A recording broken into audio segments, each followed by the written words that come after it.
So we've already discussed Hegel model state. What may be called as the model of the divine state.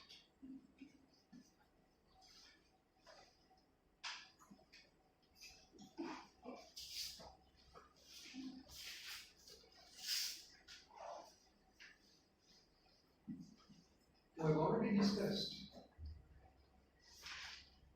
the essential features of this model state of being,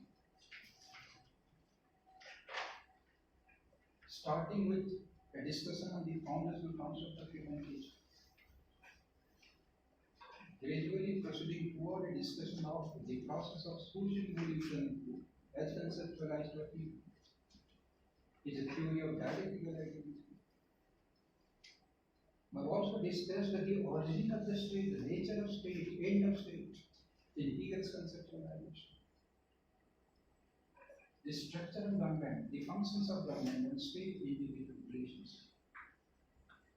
All these major aspects of his political thought we have already discussed in some detail. But so far as my discussions on Hegel's political thought with you in the classroom is, I would like to make it explicitly clear in the context of a major question which has been raised by some of you, initiated by Asimov. And the same question must have been troubling your mind, on which I need to give some clarification. And the question which Asimov raised a few days back, the same question I am again raising for you. Are the discussions concerning Hegel's political thought and its model state are the concepts of Spinoza? I am discussing, but these are certainly not my concepts. You should not misunderstand me. I am discussing Hegel's concept, Hegel's conceptualizations concerning its model state. But I frankly admit, I do not have any originality. These are not my ideas. I have nothing to do with it. I do not have any originality so much as thinking of Plato or Aristotle and so or Machiavelli or Bentham or Hegel. All these things are conceptuality. I do not have any originality. I am merely explaining you what they say. This must be kept in mind. So do not misunderstand that whatever I am discussing with you in the classroom are my ideas or concepts. No, not. Because I do not agree. I am free to agree or disagree with the ideas that I discuss. Yes, in the process of discussions of the ideas of these thinkers, I give reference to my personal observations, to my personal experiences. Sometimes I draw your attention to the scriptures. That doesn't mean that these are my ideas or these are Indian ideas. So writing answers in the questions, so what the questions are concerned, the examinations, you are expected to discuss only what Hegel has said. Do not make any reference to Indian scriptures or Indian concepts. These are for your understanding.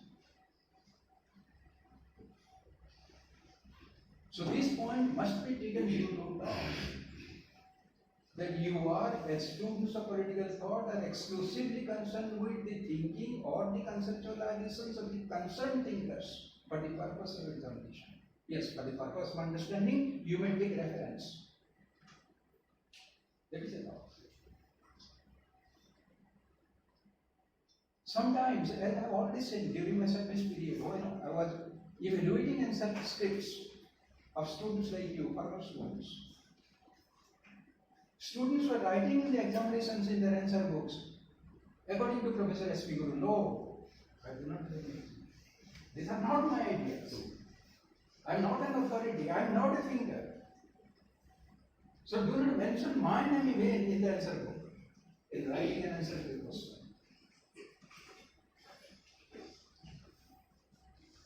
Whatever I have understood so far as the concepts of these thinkers are concerned, I am explaining you on the basis of my understanding and observations, experiences. So that it may be easier for you to understand, to grasp the matter. For clarity of understanding, I give you certain references. But in writing an answer in the examination, so far as the thinking or the models of these thinkers are concerned, you are not expected to give any reference outside the conceptualization of the concerned thinkers. This must be kept in mind. Only write what Hegel said in answering the question on Hegel. So this point must be taken into account. There should be no misunderstanding on it or misinterpretation on it. Yes, now coming to Hegel.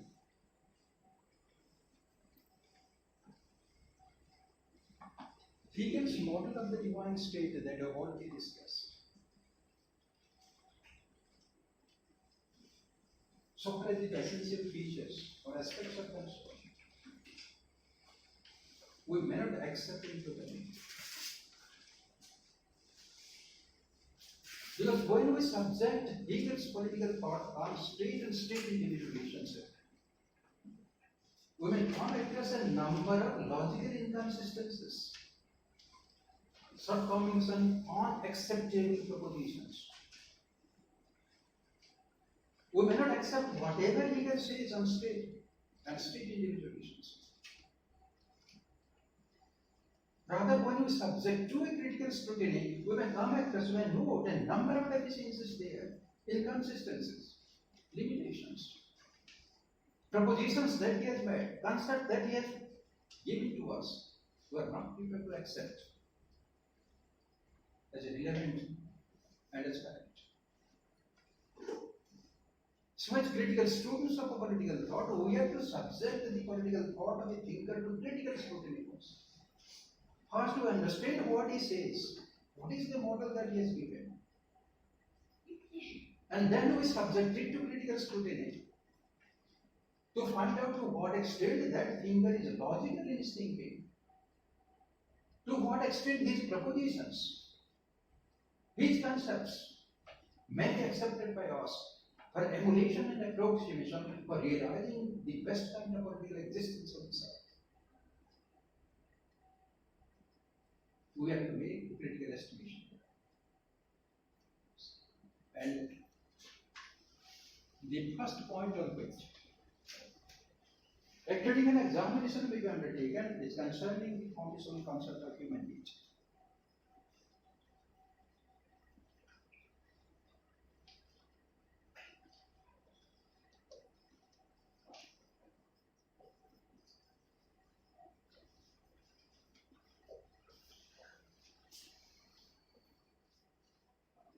Hegel's concept of human nature is the foundational concept of his theory of state. Hegel's model state, what we call as the model of the divine state, is built on, is designed on his concept of human nature, then therefore it is the foundational concept. Do we accept this foundational concept of human nature of Hegel? Are we prepared to accept it? If not, what are the deficiencies? What are the defects that we will come to know so far as this concept of human nature? This is the first question to answer and investigate. If you are not prepared to accept why, and if you are prepared to accept why, you must investigate, you must examine it rationally, and give the answer therefore. Evaluate it, estimate it. Estimation means evaluation. Making a judgment on it, giving an opinion on it, whether it is to be accepted or whether it is to be rejected. If we accept what? If you do not accept what? So what is your answer? What is the defect here? We have already discussed it, the concept. And so far as this concept is concerned, if you remember it, in Hegel's conceptualization, man is essentially a divine being.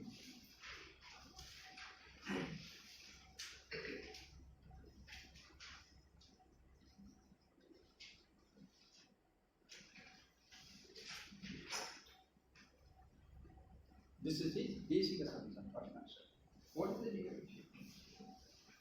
Why we are not prepared to accept such a concept? How many of you are prepared to accept what he says? That's correct. And how many of you are not prepared to accept it and find it wrong? So, yes. Answer must come from you. I'm stimulating your mind, your thinking. This is thought. So you mentioned man is essentially divine being, but human being as a divine being raises questions on his purpose and meaning of that. Yes. Why you are not prepared to accept man as a divine being? Why?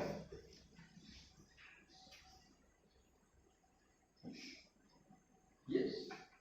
You must give the answer. Why you are not prepared? What is the difference that you find in this concept?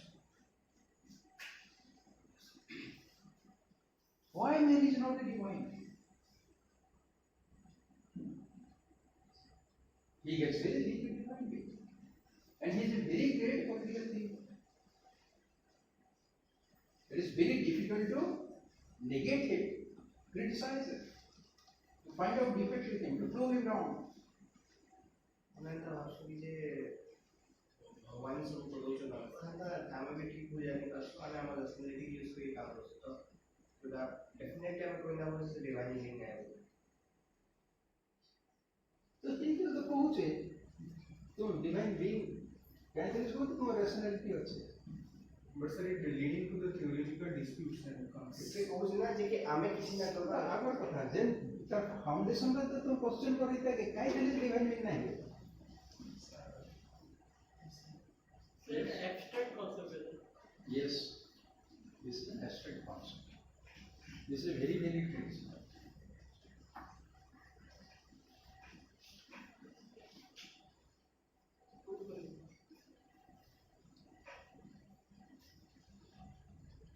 This concept of human nature of Hegel is an abstract concept. Why? Because such a man, such a human being with divinity is not found to exist or to move on this earth.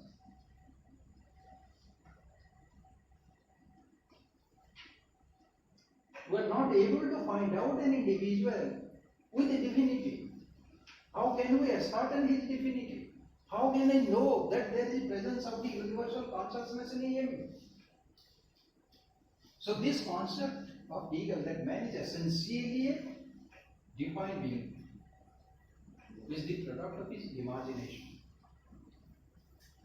his reflection, his idealism. He himself says that his concept of man as a divine being is a derivative concept from his theory of philosophical idealism.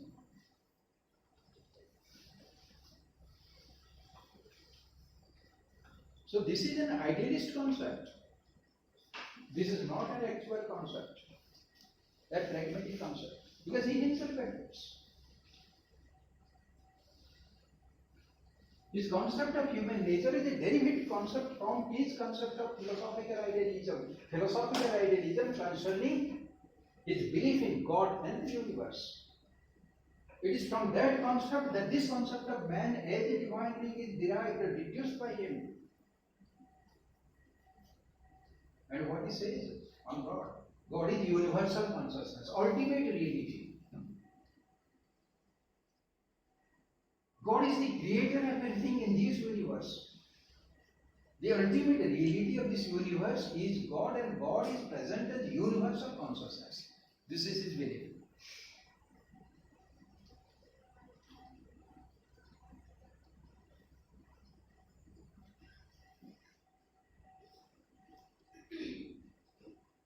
And God is the creator of each and everything that we find in this universe. He is the creator of matter, creator of plants, creator of animals, creator of human beings. All these things in this universe are his creations, he says. That is his belief. But such a belief is an abstract belief. This is a product of his imagination. It cannot be tested, it cannot be verified. This is a belief of Hegel. A belief which is beyond verification, beyond examination, beyond any proof. We are not able to find out any concrete evidence concerning the existence of God as universal consciousness. Who has seen God as consciousness? How can that consciousness be seen and observed? No one on this earth. No human being has seen God. Those who claim to be very religious in thinking, they have only imagined God. So God is a figment of imagination, product of imagination. God is not a reality. God doesn't exist as a person or even consciousness. And even if we believe that God is consciousness, how that consciousness can be ascertained, can be known? We do not have any mechanism. Hegel doesn't provide any mechanism or any scheme for ascertaining that universal consciousness, for knowing that universal consciousness. What he calls as God. So there is no scheme for ascertaining that universal consciousness. No mechanism he gives us to ascertain or to know that universal consciousness, to identify that universal consciousness. So that universal consciousness is a concept only, imaginary concept. It is an abstract concept. It is a product of imagination. It is a product of his speculation. Because no one has seen God. No one has experienced even God. The presence of God. And it is from that concept of God that he deduces the nature of man and calls man as essentially a divine being. And what he says? That in man, that universal consciousness is present to the greatest extent. How can that be ascertained? How can you know the presence of the greatest extent of that universal consciousness in man?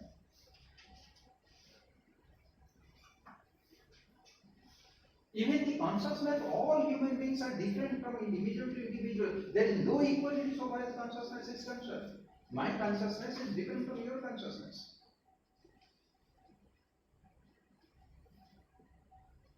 If God is one, if God is consciousness, if God is present in human beings, he must have been present equally in all human beings.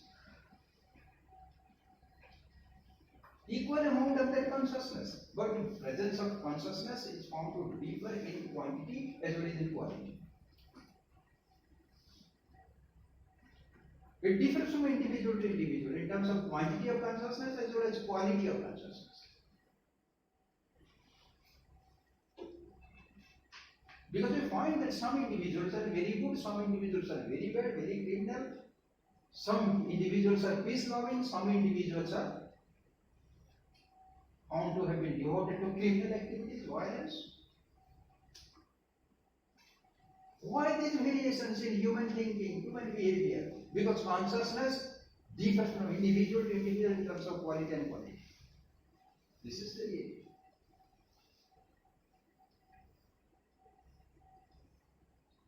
So, Hegel's concept that man is essentially a divine being and divinity is the essence of man.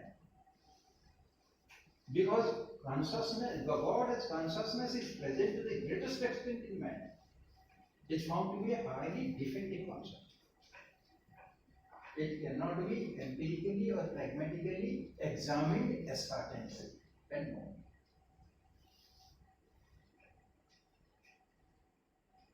It is essentially an imaginary concept, an abstract concept. And moreover, he says that because of this presence of that divinity or divine consciousness, man becomes moral, sociable, rational. We do not find so in case of all individuals. All individuals are not rational. All individuals are not moral. All individuals are not sociable.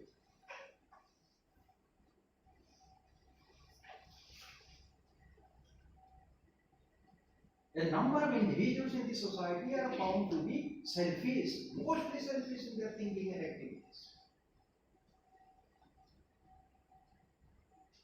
If God is present as consciousness, every individual would have been selfless in thinking and activities.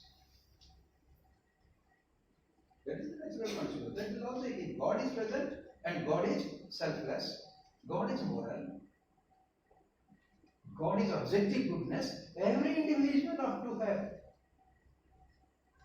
cultivated that quality in his mind and would have become completely selfless in his thinking and activities.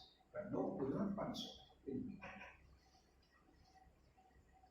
Most of the members of the society are mostly body oriented. They are selfish in their thinking and activities, despite the presence that Hegel calls the presence of the divine consciousness. It is not there. On one hand, it says that divine consciousness is present, but in reality, most of the individuals are not divinely conscious. This is the defect.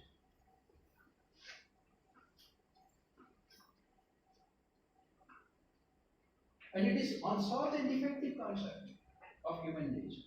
It is firstly, it is an abstract concept, imaginary concept, speculative concept.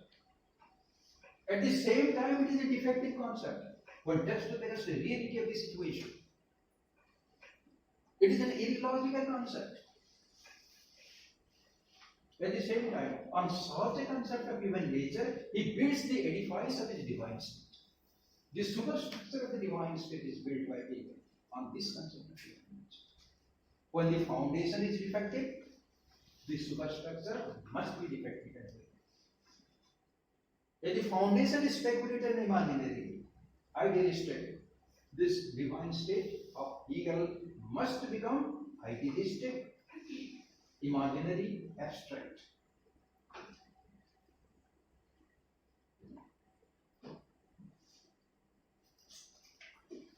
For explaining this concept of origin of state, his divine state, Hegel conceptualizes the theory of dialectical identity.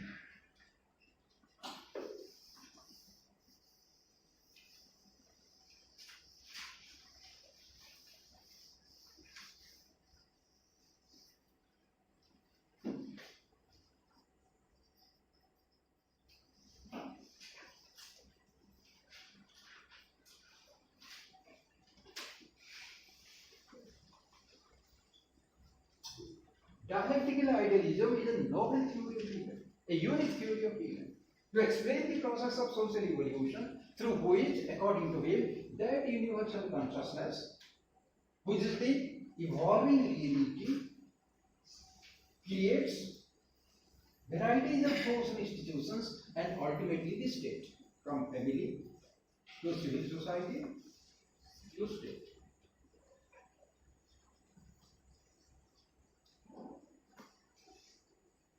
This is his process of explanation. So this theory of dialectical idealism is a theory, a conceptual state for explaining how a state has originated or emerged, evolved. And he says this state has originated because of the dialectical movement of that universal consciousness.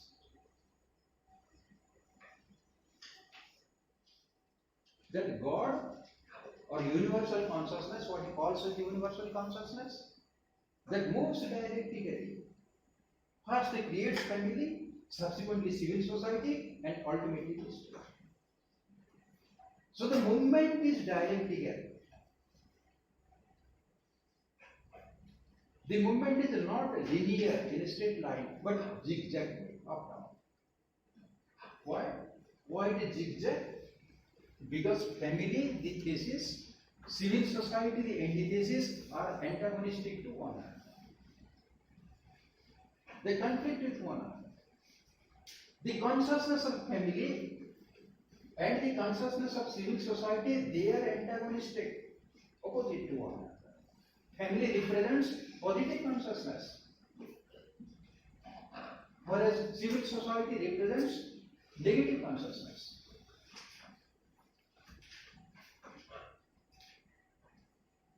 And ultimately the state, because of the conflict between these two types of consciousness, state emerges as the complete consciousness of God. That is what he says. What a defective theory it is.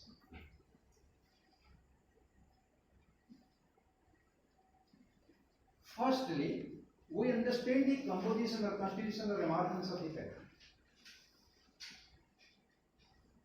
And he says that family members of the family are bound together by the nexus of love and affection, divine qualities, positive qualities of that. That is what he says. If members of the family are characterized by divine qualities, why the civil society which emerges subsequently could be characterized by negative qualities? Why? The same individuals are also the members of the civil society. As a member of the family, they will be very good, and a member of the society, they will be very bad. Why? What is the logic behind it?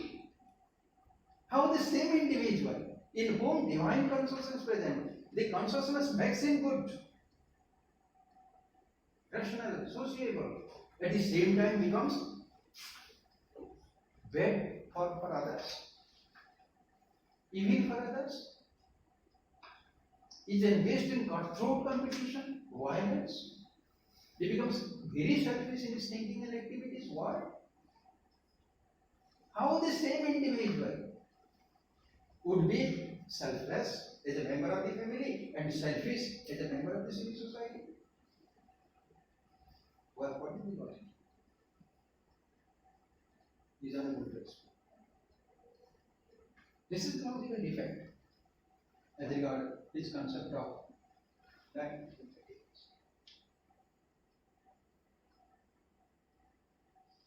Moreover, so far as his theory of dialectical idealism is concerned, through which he explains the origin of state, he says that the process of dialectical evolution of consciousness or idea would stop with the formation of the state. Why? Why should it stop with the formation of the state? And why it should not progress further and create the world state?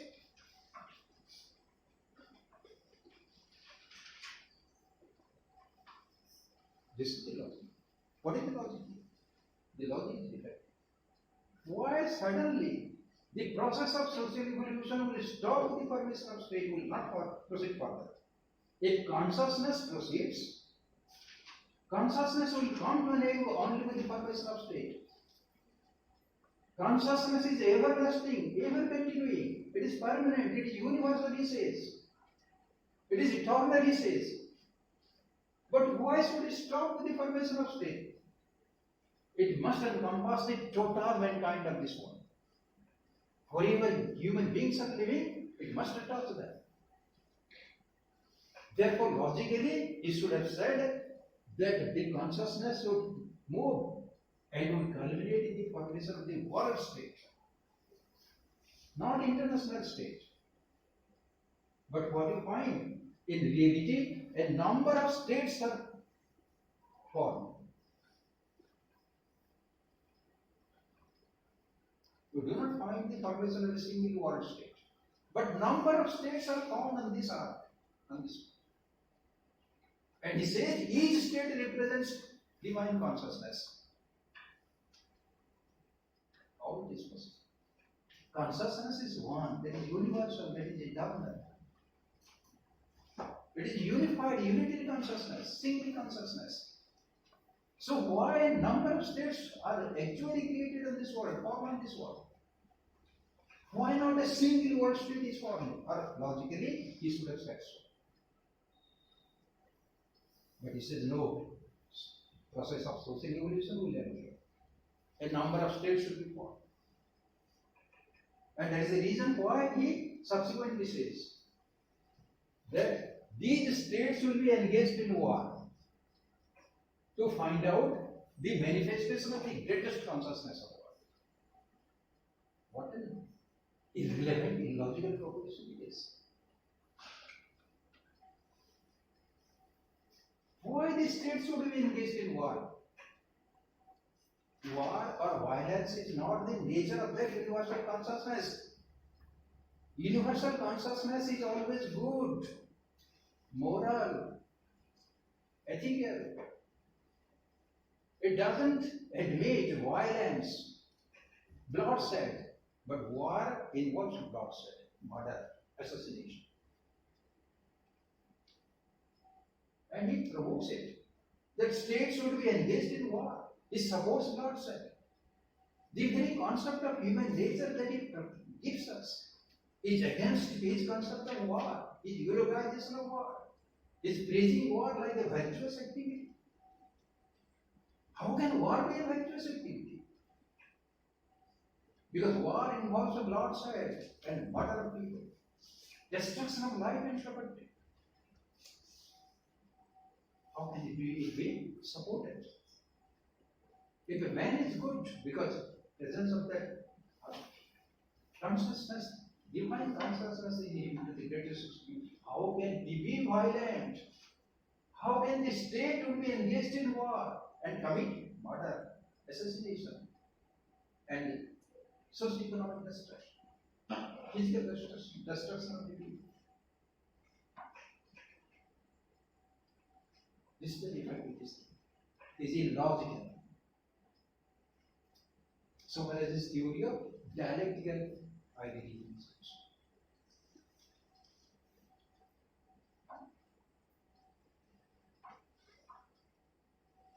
And regarding his state, what he calls as the divine state,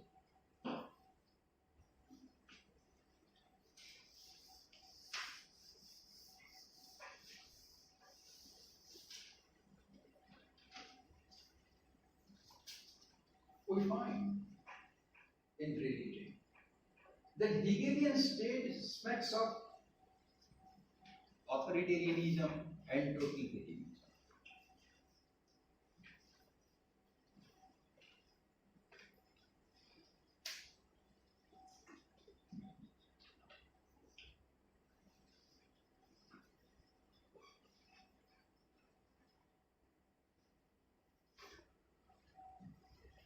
He calls his state the divine state. It is the manifestation of God on earth, embodiment of God on earth. God has come down, march of God on earth.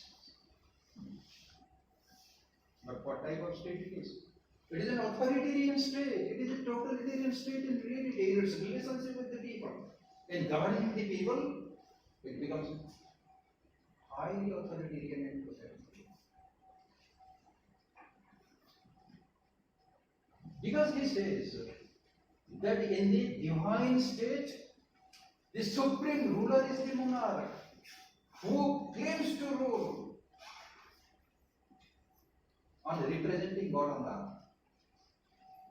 The monarch considers himself as the representative of God, who have not seen God. How God would send him as the representative? Who has sent him? How he has sent him? Who has seen that God has sent him? What is the proof? The monarch himself says that he is the representative of God. This is to deceive the people, cheat the people.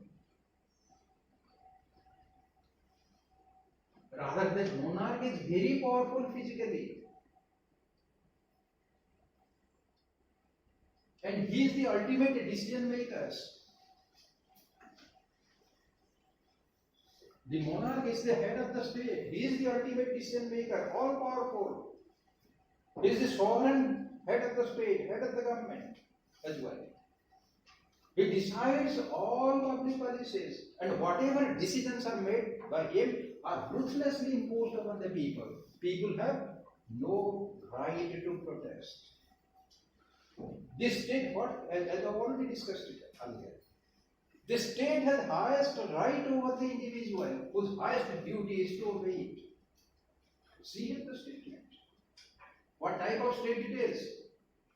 A state where the monarch has the right to make decisions and to impose the decisions on the people. But people have no role to play. They have only duty. Duty to obey. Therefore, his divine state smacks of authoritarianism. What is authoritarianism? Where the ruler makes the decisions and imposes the decisions over the people, on the people, ruthlessly, and secures their obedience, if necessary by the application of physical force, police force, or military force. But the people cannot disobey, but must obey. Disobedience will be punished. So people are coerced, people are afraid, people are forced to obey. This is the essence of authoritarianism. So his monarch is an authoritarian ruler, and his divine state is an authoritarian state. And the divine state of Hegel is also a totalitarian state, because the monarch is the final decision maker. He decides on each and every aspect of life of the people. There is no privacy for the people. In the name of making the people good and divine, in the name of making himself the representative of God on earth, he decides on all issues. So there is no privacy for the individuals, no private life for the individual. Everything is public. The ruler or the monarch can interfere in each and every aspect of life of the individual.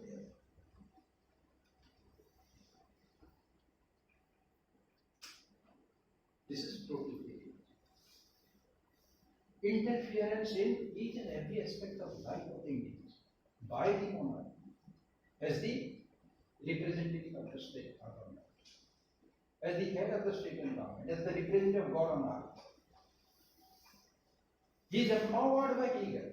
He is given power by Hegel to interfere, to make decisions, to control each and every aspect of life of the individual. So there is no privacy. The individual has no privacy to decide what he is to do, how he is to organize his life. The individual has no privacy even to marry a girl and to have a family. Everything is to be decided by the monarch.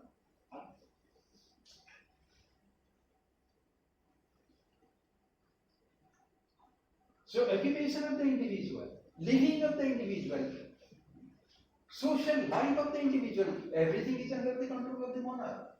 There is nothing, no privacy. So Hegelian state is totalitarian state. So it smacks of totalitarianism and authoritarianism. The meaning of smacks is Durgamla. This theory smacks of, it smacks foul.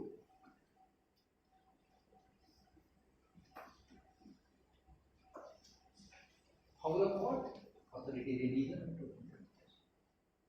It is an authoritarian state, it is a totalitarian state. And because it is authoritarian, totalitarian, it is illiberal and anti-democratic.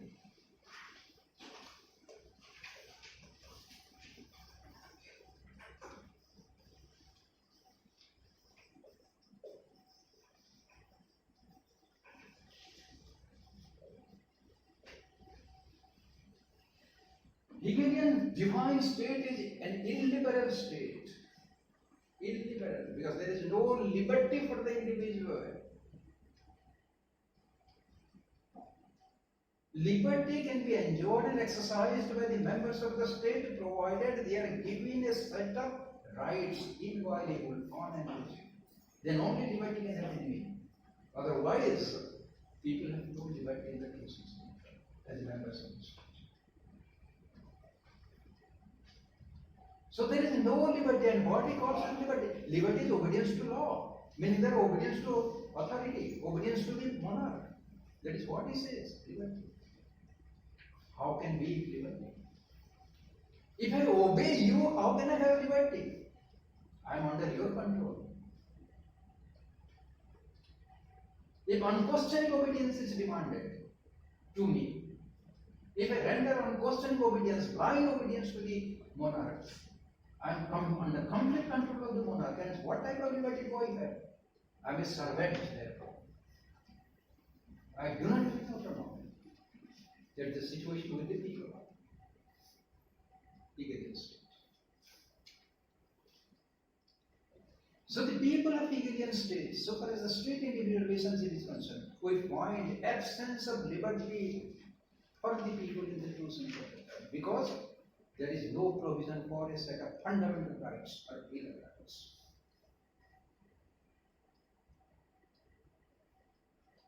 It is an illegal state. There is no liberty. Because there are no rights. Without rights, there will be no liberty. And what Hegel says, the state has only rights. People do not have rights. They have only duty. He openly says so. The state has only the state has the right over the individual, whose only duty is to obey the state.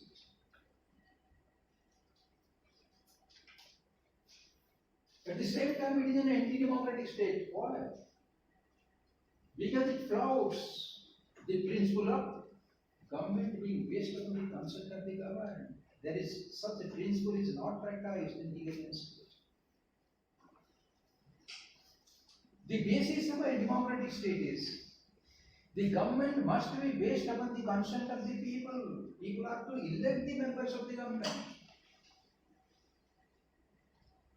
And the government must become responsible to the people and responsible to public opinion through periodic elections. In the Hegelian state, there is no provision for election, only nomination.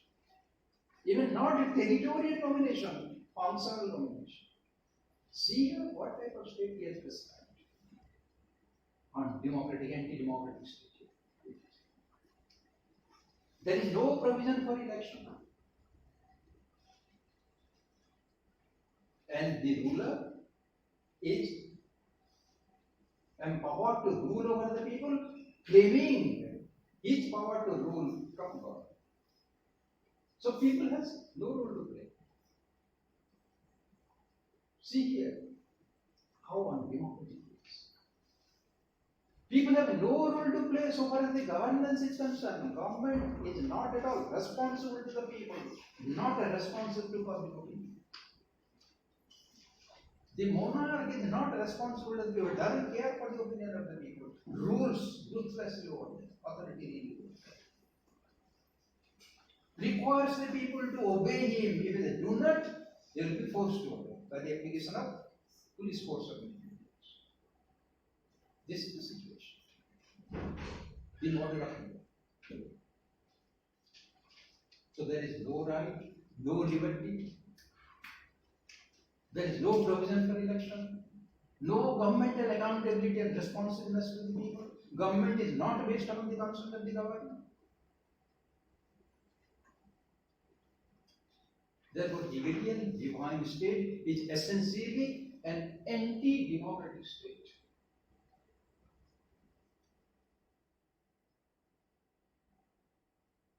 At the same time, Hegelian state is an anti-pacifist state.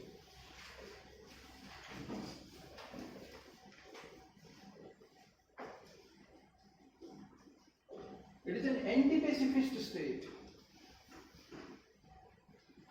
It is not a peace-loving state. Anti-pacifist means against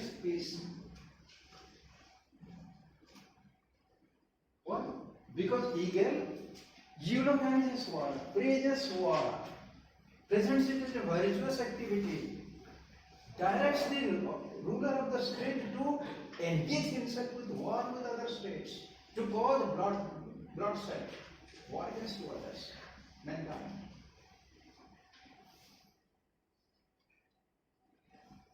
So it is an anti-pacifist state. It is not a peace-loving state, but at the same time a peace-hating state.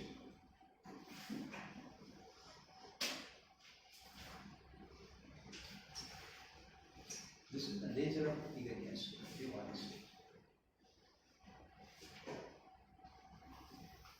And such a state which praises war, which supports violence, which supports bloodshed, which supports exploitation of people, which coerces the people, is certainly an anti-civilizational state.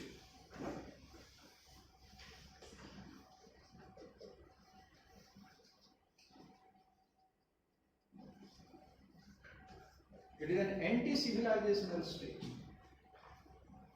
Culture of society, culture of the people can never grow. Civilization can never be promoted. It is against civilization. Because it champions the culture of violence and war. How can in such a situation there would be promotion of human culture? It is against humanity. It is against human values. On one hand, it says that divinity is the essence of man. His state is a divine state. His state is designed to promote the goodness of man, objective goodness of man. This is one line of thinking. At the same time, it champions bloodshed, violence, exploitation, coercion, force. See the contradictions.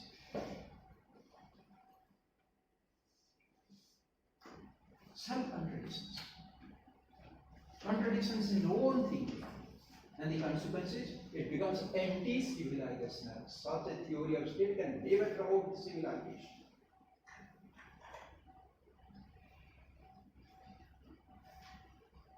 Because culture cannot be promoted. Civilization cannot be.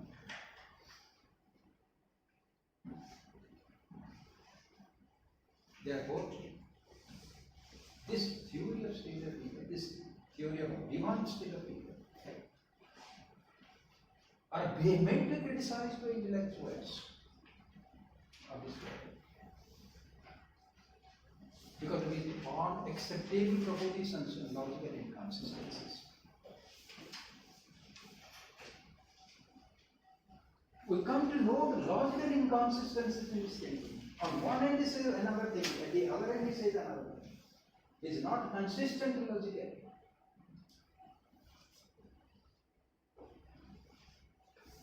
And at the same time we find that such logical inconsistencies, such contradictions, which characterize his theory of state,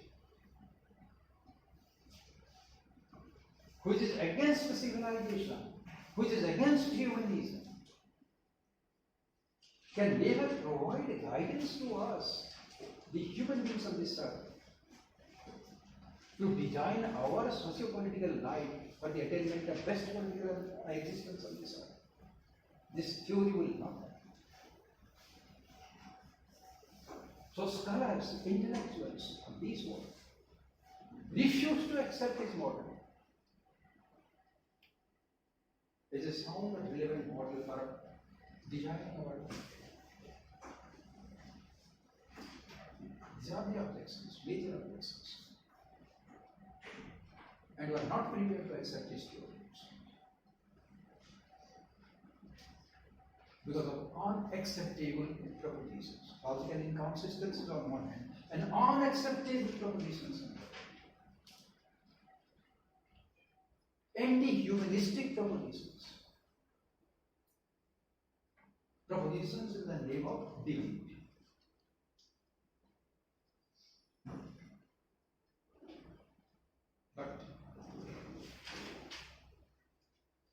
despite all these shortcomings in this political thought. Hegel is acknowledged by the people of this world, mankind, as one of the greatest political thinkers that ever born on this earth. These criticisms, these lacunae, these deficiencies, inconsistencies cannot belittle his importance as a great political thinker.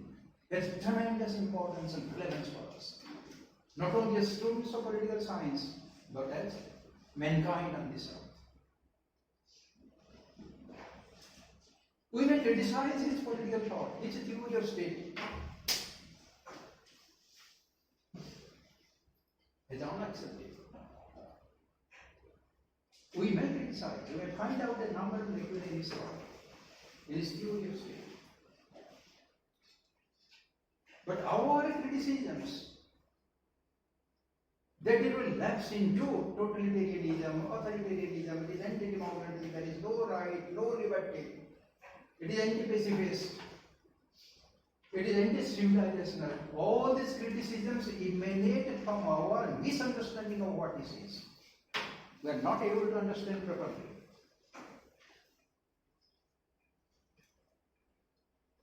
We are not able to understand his logic, his basic assumption, and therefore we are criticizing him. And we are saying or coming to a conclusion that we are not prepared to accept what he says. We are ignorant. We have our limitations. But he is great. If we accept his basic propositions, fundamental assumptions of human nature, we cannot criticize him as immoral, as unethical, as anti-humanist, as illiberal, as anti-democratic. We cannot. Yes, we may reject his basic assumption, fundamental postulate on which is built the edifice of his moral state. We may accept his basic assumption on human nature, that man is essentially a divine being. We may accept it or we may not accept it. There ends the problem. But if we accept it, we cannot criticize him as immoral, unethical, anti-liberal, anti-democratic, or a state to lapse into authoritarianism, totalitarianism. No. Why? Because what he says, man is essentially a divine. Divinity is the essence of man. God is present in man as consciousness. Is it not true when we verify it in case of real world situations? Can we say that without consciousness this human body would live and be capable of doing things? Thinking and undertaking activities? No. Without consciousness, the human body would be dead. We cannot think, we cannot work if the consciousness goes out of this human body. So he is right in saying, this is the empirical evidence that we get. This is the proof of presence of the universal consciousness in us. Who has created the world, the entire universe? Answer the question. Who has created? Who is the creator? Who has created the plants, the animals, the matter, the human beings here? Who has created the planets, the stars, the galaxies, the Milky Way? Who has created? Certainly not human beings. The non-believers in God may say in nature, yes, that is acceptable. But the believers in God will say it is God. Human beings are incapable of creating these natural objects that come across in this world. Incapable, we cannot. So entire creations that we observe in this world have been created by someone, some mysterious power. And that mysterious power is called as God, right?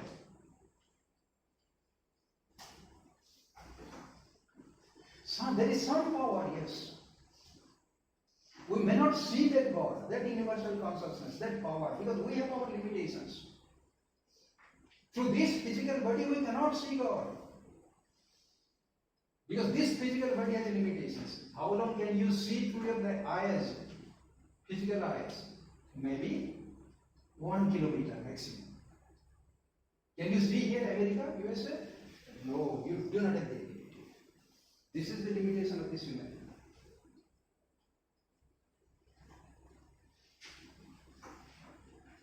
So the human body is a limited body. It has sensory organs. They have limitations. So our knowledge concerning the Creator is not final. It is rather incomplete. We are ignorant. And that Creator is called as God. That power who has created it, He may not be seen by us. Because we have our limitations. But we can experience the presence of that consciousness when we look at the inside of our heart.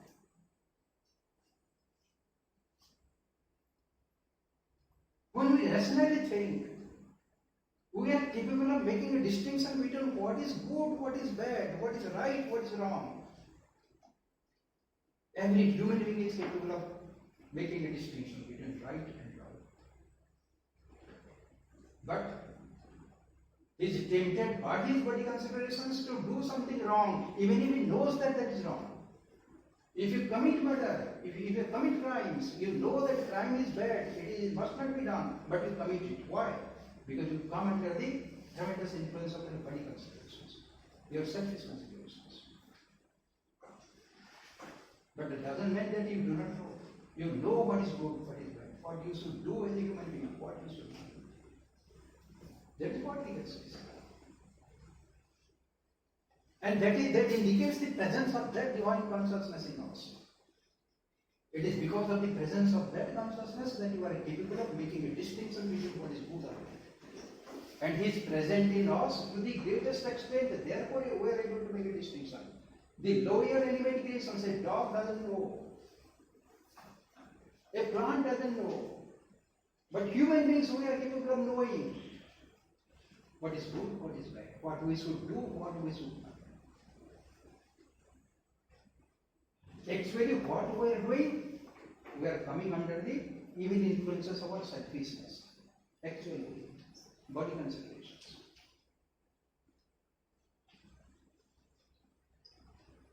Therefore, the indication, the presence, the proof of that universal consciousness is manifested here in our consciousness, in making distinction between good and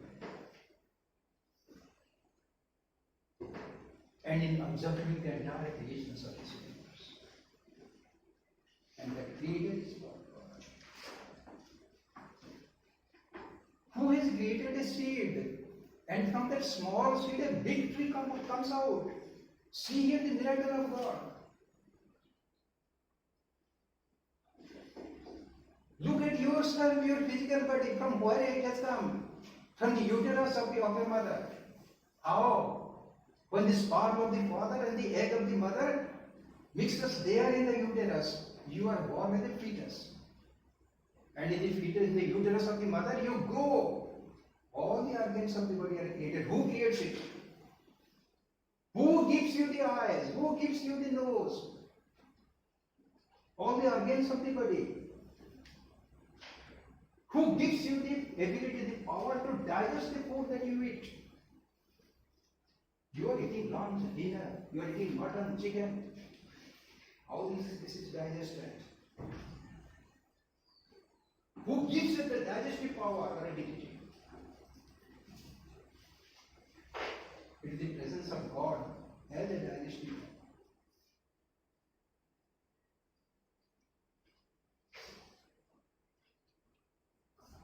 Because of the presence of that God that you are able to digest. Because of the presence of God you are able to inhale air. Your heart beats regularly. Your lungs works regularly without your effort. The food you take gets digested regularly. Blood is created automatically. How this automatic function takes place? Try to find out the answer to it, and you must look at God. When you feel that you are incapable of thinking, you look at God.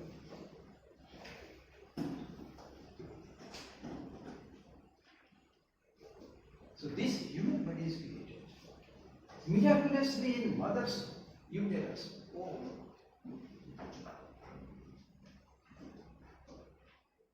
In the seed of a tree, there is a living entity, consciousness. If you give it water, it will grow up. It will be true. This is what I find in these words. Therefore, we are to believe in the presence of God. We may not see Him. God may not be present in the definite form, but He is present as consciousness, Nirakar Brahma. And you will call that Nirakar Brahma, the ultimate creator of this universe, as God, and the non-believers call it nature. But believing God has tremendous utility for mankind in his personal life, as well as for social life. Belief in God is extremely important. It is utilitarian value. When you believe in God, how it is useful for you? Your belief in God makes you free from your tension and enables you to live a life of peace. This is a tremendous utility for the individual.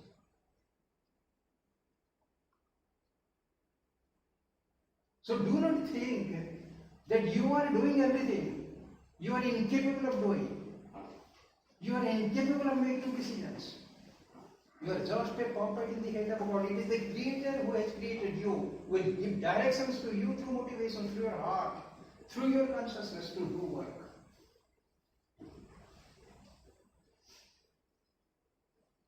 So you are dancing like a puppet,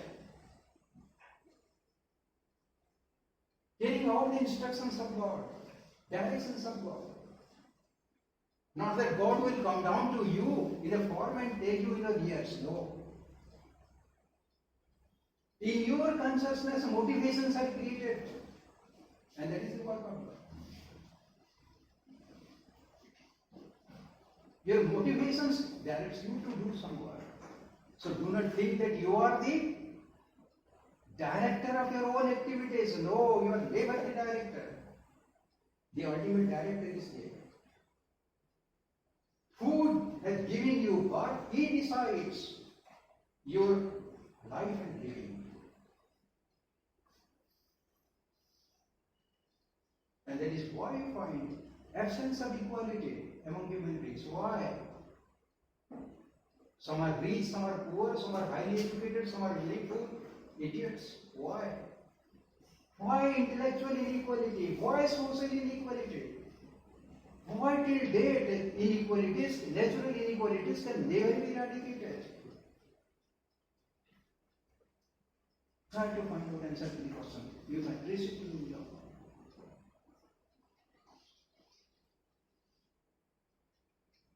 So you are not the director or source of your activities. You are merely the actor on a definite scene. The script has been written by God. You are to merely dance and undertake, play the roles. So do not be perturbed or worried about the consequences of your activities.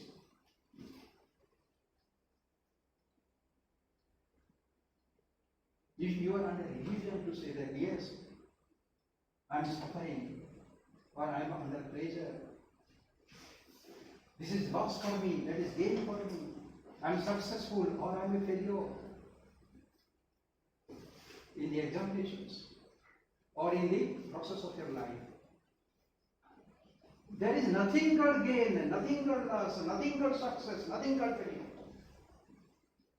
Nothing is there. Everything is doing by God. You are merely playing your roles.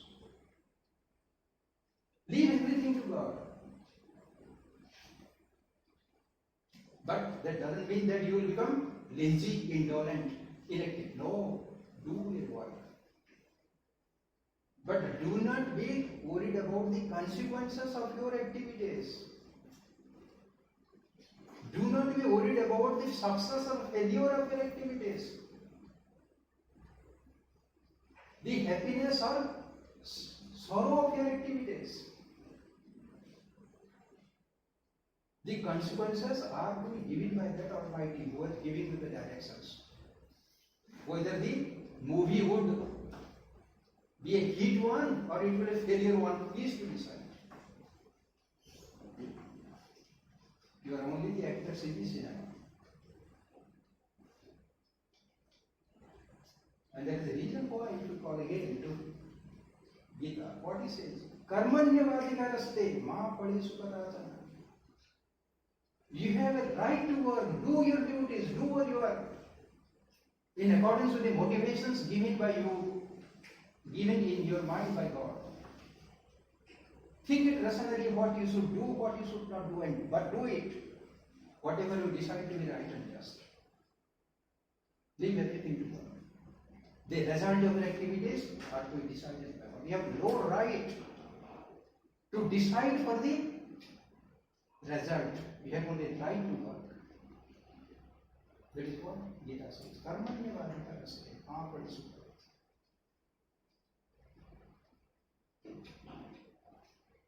And that is why, even you come across in the same Gita, this is a highly philosophical. This will make you tension free as a human being. Give everything to God. Hatova prapsasi swargam jitva bhukhyasamahi tasma buddhishta bundeya juddhaya pratanishya. You must do your duty. He says to Arjuna, do your duty. Stand on the warfield, fight against the Kauravas. Whether you win and become victorious or whether you are defeated and you are dead, it doesn't matter. That is not your concern. Your only concern is to stay on the battlefield and to fight against. Juddhaya pratanishya. Whether you die in the battlefield or you become victorious, that is not your concern. That is the concern of God Almighty, who has written the script, who is the director of that cinema. So why do you worry whether you become successful or failure in life? There is nothing called success, there is nothing called failure. All these are worldly things, very temporary. Neither you will remain forever, nor your activities will remain forever. You will die. No one is permanent here, nothing is permanent here. Only what is permanent is that universal consciousness. So your belief in God makes you free from worries, free from tension, to live in peace. At the same time, your belief in God is helpful for social stability. Because if you become moral, if you become rational, sociable, there will be social peace. There will be no violence in society. Because you are, as a moral being, you are to cultivate and practice the values of liberty, equality, and fraternity. You must treat human beings with equality, with respect, with dignity, because you find the presence of God in all.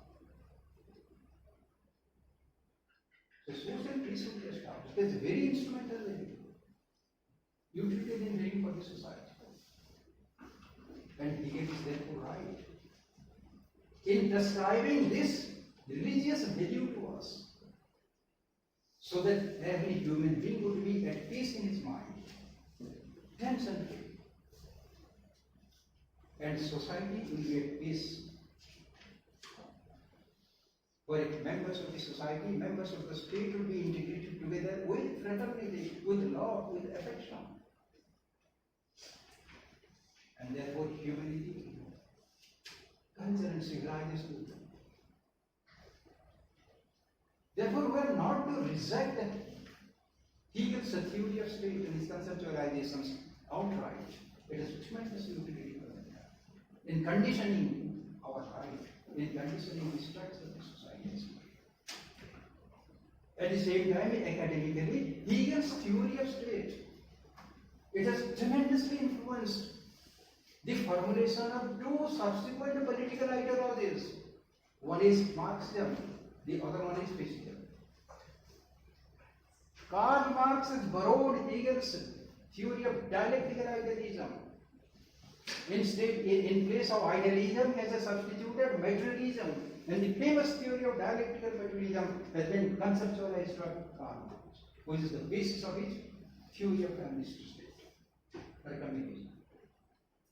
At the same time, Benito Mussolini of Italy, he has been tremendously influenced by this divine theory of state of Hegel in conceptualizing the ideology of fascism. So both fascism and Marxian communism owe their intellectual antecedents to the theory of Karl Marx, the theory of G.W.F. This is a tremendous importance intellectually of Hegel's contributions to mankind. And therefore we know that Hegel is acknowledged by mankind and the intellectuals as the father of political idealism, especially divinely oriented political idealism, divinistic political idealism, idealism based on divinity, belief in God is of tremendous importance. So he has given us the theory of divinistic political idealism, and he is acknowledged therefore as the father of this divinistic idealism. He is of tremendous importance in conditioning our socio-political practices. And he realizes his greatness as one of the great political thinkers ever produced. That's all. So far as analysis. Now, questions.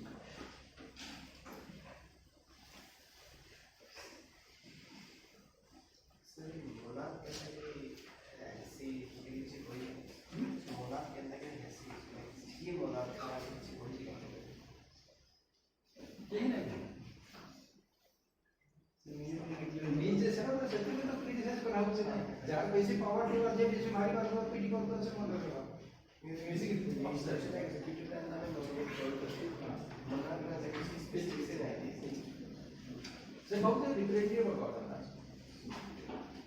So confusion तभी तो बहुत अच्छी है choose करवा के अंदर के पास पता नहीं सर ओरिजिन में एक्सप्रेस करना तो ह्यूमन बीइंग्स वाला इवॉल्व पहले देन स्टेट फॉर्मेशन किंतु ह्यूमन बीइंग्स रो भितरे भी कॉन्शियसनेस अछि तो से टाइम रे से कॉन्शियसनेस फॉर्मलेस की फॉर्म तो हो जे ना तो स्टेट अल्टीमेटली जिन फॉर्म का फॉर्मलेस का फॉर्म है ना स्टेट रे हो ह्यूमन बीइंग्स भी तो कॉन्शियसनेस से फॉर्म रे होते ह्यूमन बीइंग्स के मोटिवेशन के दूसरी फैमिली तेरी करो यस सर वो कवर होने कि ह्यूमन बीइंग्स भी ଗୋଟେ फॉर्म है ह्यूमन बीइंग्स रो अंडर भितरे भी कॉन्शियसनेस है यस ह्यूमन बीइंग्स फॉर्मलेस में से यस तो अल्टीमेटली फॉर्मलेस फॉर्म नहीं करना ह्यूमन बीइंग्स जितने स्टेट का फॉर्म नहीं बनता part in the human beings में तेरे then consciousness also sir fully manifested नहीं होता पार्टली यूज पार्टली कहता है एक्चुअल विल ऑफ द राष्ट्र कहता है real will of the so consciousness का फुलनेस का एम्बॉडीड नहीं है मैनिफेस्टेड नहीं है एक्सप्रेस नहीं है that is the problem human beings तो theory करते हैं that is the consciousness stage किंतु तार भीतर भी समय समय actual will create करी जाउछे और real will create करी जाउछे actual family केस रे real will के आसी civil society के actual will रो कंट्रोल के आसी so same individual whether selfish होचे whether selfless होचे but the member of the state he always tends to be selfless selfishness bodily importance are reduced suppressed intellectual requirements गुड़ाको तर basic माना ताके focus करो so the member of the state the individual is a totally different individual he represents completeness of that divine consciousness but not as a member of the family or the civil society in a part ways incomplete manifestation that concept is that concept को बहुत जानना है yes abstract will also तो बोला हमको ऐसा ना abstract है ये तो abstract है कि इधर utility बहुत अच्छी तो very nature to हमें ताकि criticize करने पर कि family रे से particular altruism के देखो कि वो civil society रे universal egoism देखो इस तरह तो कहता very nature क्या नहीं ताकि family ही ताकि ultimately rear करवा दे the very nature of it केतबेले सुप्त अवस्था डोरमेंट रहउछे केतबेले एक्सप्रेस होछ family रे partly होछ तर actual real मीडिया कंप्लीट भी ना है खाली फैमिली मेंबर्स को छोट सीमा भितर से लिमिटेड ही होछ जतबेले सिविल सोसाइटी रहउछे सदर माने तार माने ये एक्चुअल मीडिया बेसी प्रिवेल करि होछ किंतु सदर तार माने माने तार रियल मीडिया पूरा जीरो ही छै माने सप्रेस्ड ही छै तो स्टेट हला बेले के दुईटा जाको मैनिफेस्ट होछ दुईटा जाको सिंथेसाइज होछ दुईटा भितर कॉन्फ्लिक्ट नै that is synthesis of both the real worlds and the actual world as a member of us. Balance mental relations. ठीक है लोग sir.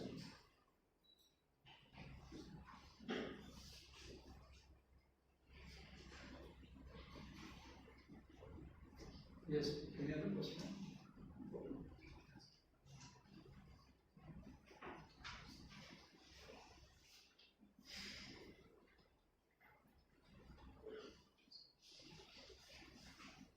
So we have discussed both confirm and decay 2 units ago.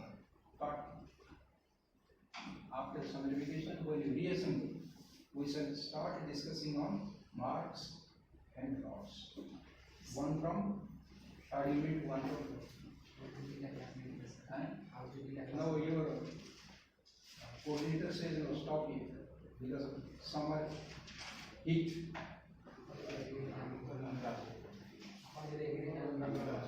नहीं sir कोई सा नहीं so we shall be meeting after the summer vacation in July online जो तुम्हें clarity नहीं develop in clarity किसी तो understanding yourself because I draw your attention frequently online तो नहीं करिए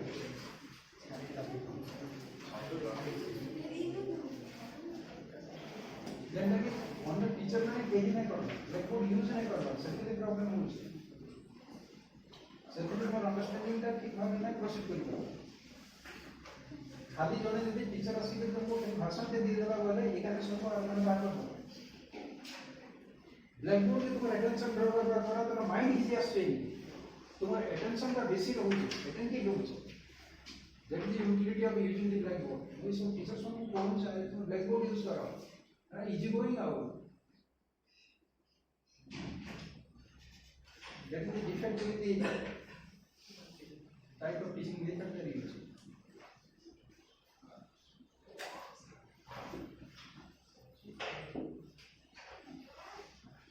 so in July probably you will reassemble but not for one day was time. So you have full month July. In July you shall discuss 2 other things, marks and rows. After the other teachers, someone will come and if you are interested, someone else out as discussions. अब बता लेते खरा है ना तो वैसे keep yourself connected. Sun के expose नहीं हो. Hot summer and because therefore the classes are too dropped. और मैक्सिमम तो के साथ तो साथ में मुझे टाइम पेपर और प्रोजेक्ट को किसी को चाहिए उम्र प्रोजेक्ट चाहिए ना तब तो 9 साल तो लास्ट में नहीं है 10 साल तो छुट्टी ओके करते हैं so there is no time why should I begin start marks तो बहुत समय लगेगा so we shall discuss marks in July after revision but you take the initiative, inform me when you are coming and wish to have the class. Because you have my mobile number and a WhatsApp connection. So inform me through WhatsApp that you have reassembled and you intend to take the class.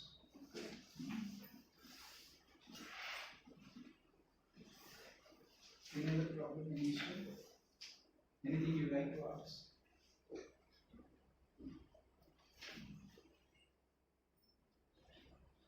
What about political sociology?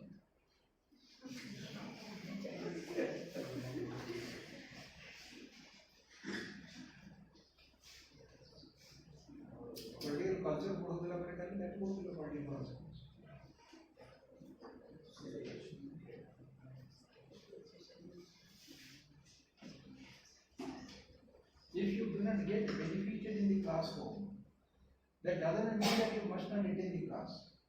I was telling this to your final year students, fourth semester students.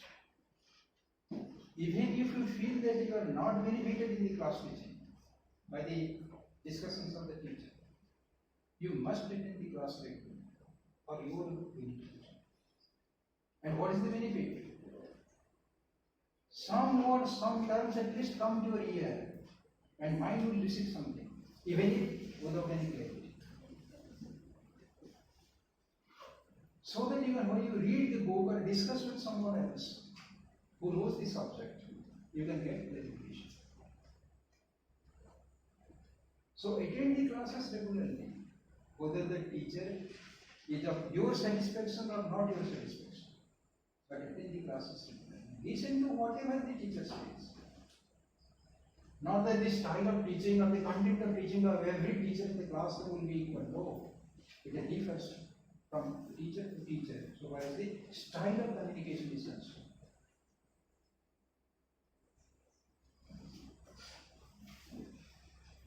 But books are there. Read the books. Don't depend upon your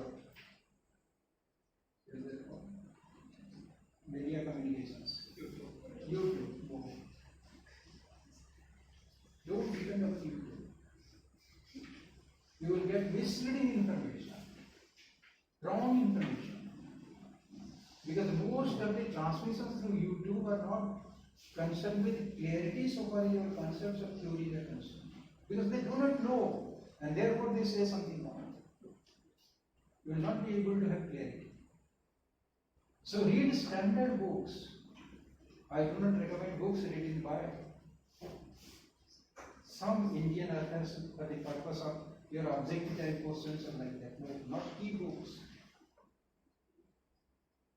Read only standard books written by standard authors, so that you can have clarity. And regarding political sociology, I was discussing, if you are not able to have clarity or understanding, you read them. At best, you can consult my book, which is available. Theory of Political Sociology. If you read only that book, you did not consult any other book, even not even your so-called YouTube. So read that book. And whatever difficulties you face, you can raise questions for clarification to person during the summer vacation. And I will be available from July onwards. In physical form. It's all.